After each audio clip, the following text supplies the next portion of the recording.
Isang mapagpalang Monday sa inyong lahat. Here I am again, isa naman pong napakagandang mensahe. At to lang iyong maririnig, sana ay magustuhan mo ito. Ngiti, yan po ang pamagat ng aking tula. Isang matamis na ngiti naman dyan bago ako magsimula. Sa tuwing ako'y namamasyal, tahimik kong hinihiling ito sa may kapal. Nawai hindi mawala ang munting ngiti sa aking puso. Sa puso mo at sa puso ng bawat tao, may mga taong nakangiti nga.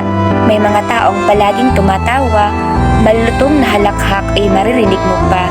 Subalit kapag siya'y nag-iisa, nakakangiti pa kaya siya? Ano man ang dahilan ng iyong pagngiti, sino man ang sa iyo'y nagpapangiti, sino nga bang nagpapangiti sa iyo? Okay, so, nawai hindi maglaho ang matamis na ngiti sa iyong puso upang maging masigla palagi ang araw mo. Gaano man kahirap ang mga sitwasyon, gaano man kabigat ang dinadala mong hamon, sabay-sabay tayong mangangarap at babangon. Balang araw, aayon din sa atin ang panahon. Once again, palagi kang ngingiti ha. Lalo ka pang popogi at gaganda. Sumasang-ayon ka ba? Ang pagngiti ay mabisang gamot sa mga problema. Pinapagaan nitong anumang dinadala.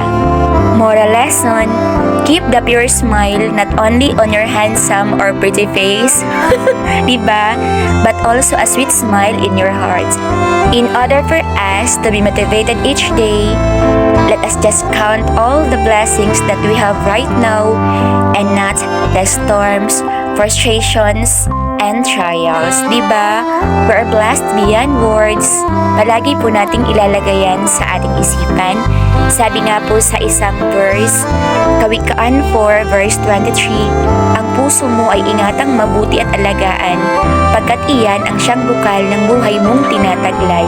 Dapat po, piliin natin na maging masaya palagi para po yung puso natin lagi ding nasa good condition, diba? Kasi kapag malungkot tayo, yung puso po natin affected din yan. Kaya dapat, no matter what happens, palagi po tayong ngingiti. Okay, so I hope nagustuhan mo ang mensahe ng video ito. Meron po akong ipaparinig na isang awitin sa inyong lahat. Sana ay magustuhan nyo ito. Para sa iyo, at para din po sarili ko ang awiting ito.